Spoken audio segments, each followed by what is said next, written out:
Jennifer joins her boyfriend Lucas, Mia, and the strangers, Brad and Zach, on a marine excursion. Their trip takes a grim turn when a violent storm tears their vessel apart, scattering them into the open sea. Jenn regains consciousness on the sand of a deserted tropical island, disoriented and alone. As she surveys the shore for survivors, she stumbles upon Brad, his body torn open by jagged coral. He clings desperately to life, whispering a chilling question before his final breath. Did you see it? Jenn, shaken and grief-stricken, buries him in a shallow grave near the beach. The next morning, she finds the grave unearthed, the body missing, and a trail of blood leading ominously back to the waves. Later, while exploring the shallows, Jenn notices something unnatural beneath the water. Just beyond the shoreline yawns a vast, bottomless hole in the seafloor, black and foreboding, as though the ocean itself hides a secret. That night, as she scans the skies, a plane roars overhead. Jenn fumbles for the flare gun, fires upward, but the light bursts too late. The plane passes by, blind to her signal. Yet in that brilliant flare, Jenn sees something even more terrifying, a tall, humanoid creature standing in the surf, staring back at her before melting into the dark water. Fear takes root, and she realizes she is not alone on this island. Jenn survives the next night by crawling into a hollow log, using it as a crude shelter. But the creature does not leave her in peace. It claws and batters the log, each strike echoing in the darkness, while Jenn huddles inside, barely breathing. At dawn, the beast slips away, retreating to the sea. Knowing she cannot rely on hiding forever, Jenn sharpens sticks and uses them to spear fish, catching a small shark. She strings the carcass as bait, hoping to trap or at least confront the monster.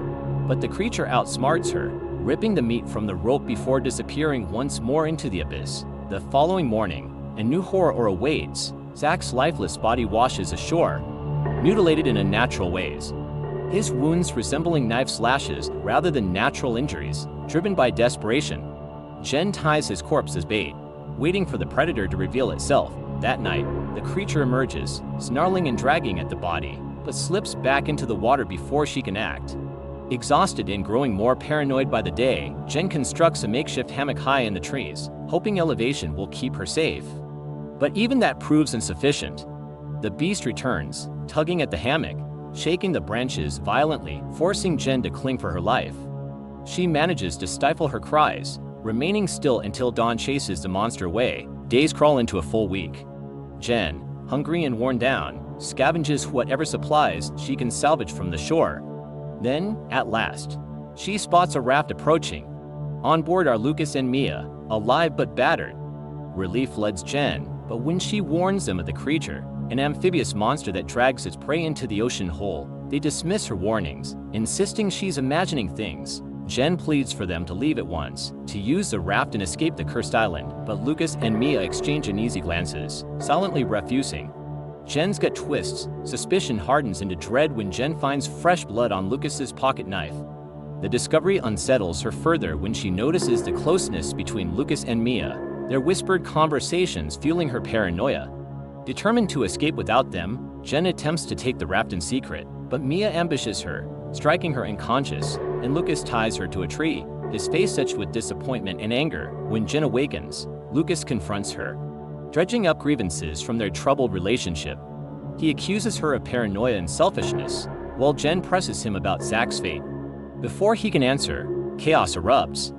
The monster bursts from the surf, grabs Mia, and drags her screaming into the ocean's depths. The confrontation leaves Jenn shaken, but it also proves her warnings were true. The following day, Jenn and Lucas hurriedly pack the raft with supplies and shove off into open water, desperation fueling their escape. But once aboard, Jenn makes a grim discovery. The raft's interior is smeared with Zach's blood, evidence that Lucas has concealed a darker truth. Her mistrust solidifies into certainty. Before she can react further, the ocean explodes around them. The creature attacks, ripping through the raft, sending Jenn plunging beneath the waves. She fights with every ounce of strength, stabbing furiously with Lucas's bloodied pocket knife. For a moment, it seems she might escape, but the creature is relentless. It lunges again, this time seizing Lucas and dragging him down into the abyssal hole below. Gasping, Jenn claws her way back to the island, broken but alive. She knows the endgame is near. As the sun arcs high above, she scavenges driftwood, gathering kindling and constructing makeshift spears. She prepares for a confrontation she cannot avoid. Night falls, and the tide brings the monster ashore once more. Jenn, armed with fire and sharpened stakes, faces the creature in a savage, primal battle.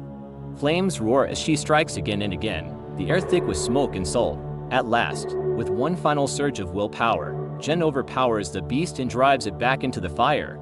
Its monstrous form collapses in defeat, consumed by the blaze. Breathless and bloodied, Jenn stands victorious on the beach, her body trembling with exhaustion, but her spirit unbroken. She has survived the storm, the island, and the creature that haunted its shores.